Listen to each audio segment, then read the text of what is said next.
ఆ తర్వాత వర్మ గారు బయోపిక్లు తీయటం మానేస్తాను, పనికిమాలిన వాళ్ళు బయోపిక్లు అని చెప్పి ఆయన కూడా క్లియర్గా చెప్పి ఆయన మంచి సినిమాలు తీసుకుంటానని చెప్పి ఆయన కూడా విరమించారు. సో ఇవన్నీ ఏంటంటే మనకి పరీక్షలు. 3 సినిమాలు వదిలాడు, ఒక్కడు చూడలేదు, మన ఊర్లోకి వచ్చారు, ఎవడో పట్టించుకోవాలా. దానికి ఏం చేయాలి? ట్రాఫిక్ జాములు చేసి ఈ పనికిమాలిన పోలీసుల సహకారంతో అటు ఇటు దారులు ఆపేసి బలవంతంగా కూడల్లో జనాల్ని నుంచోబెట్టి ఇవాళ మళ్ళీ పరదాలతో బయలుదేరటం జరిగింది. చూసారా మీరు? టాక్టూ పరదాలు, ఆ పరదాల్లో మళ్ళీ ఈ 3 రంగుల పరదాలు. మరి అది పోలీసులు ఎలా అలౌ చేశారో నాకు తెలియదు.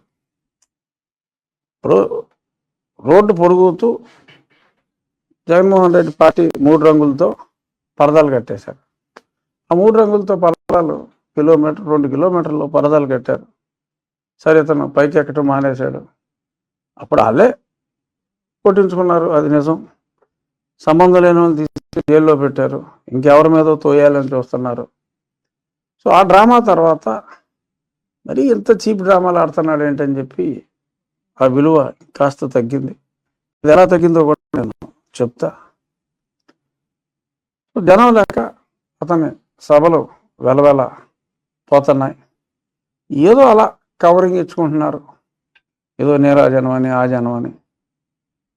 నీరాజనం అయితే ఉండొచ్చు, జగనన్న సారా బ్యాచ్. బట్ ఎక్కడా కూడా మీకు సభలాగా పెట్టి బలవంతంగా మహిళల్ని వాళ్ళని వీళ్ళని తీసుకొచ్చిన దగ్గర కొద్దిపాటి మహిళలు కనపడుతున్నారు. ఈ రోడ్ షోలో మీరు చూడండి, చంద్రబాబు నాయుడు గారు రోడ్ షో కానీ, కళ్యాణ్ గారు రోడ్ షో కానీ, మేల్ ఫీమేల్ రేషియో మీకు ఆల్మోస్ట్ 50-50 ఉంటారు.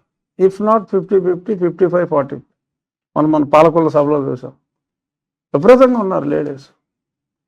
మీరు ఇటువంటి రోడ్ షోలో జగన్మోహన్ రెడ్డి వెళ్తా ఉంటే లేడీస్ మీకు కనపడరు, ఓన్లీ మగవాళ్ళే కనపడతారు.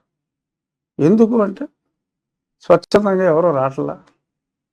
సరే, వాళ్ళు ఏదో మద్యం కావచ్చు, లేకపోతే ఓ మాదిరి బిర్యానీ కావచ్చు, ఏదో ఇచ్చి లేకపోతే భయపెట్టి బలవంతంగా తీసుకొస్తున్నారు అనేది ఆ ప్రజల్లో వాళ్ళ నుంచి వచ్చిన స్పందన చూసినా, మహిళల పర్సంటేజ్ ఎంత తక్కువగా ఉందో అది చూసినా కూడా మనకు స్పష్టంగా అర్థమవుతుంది.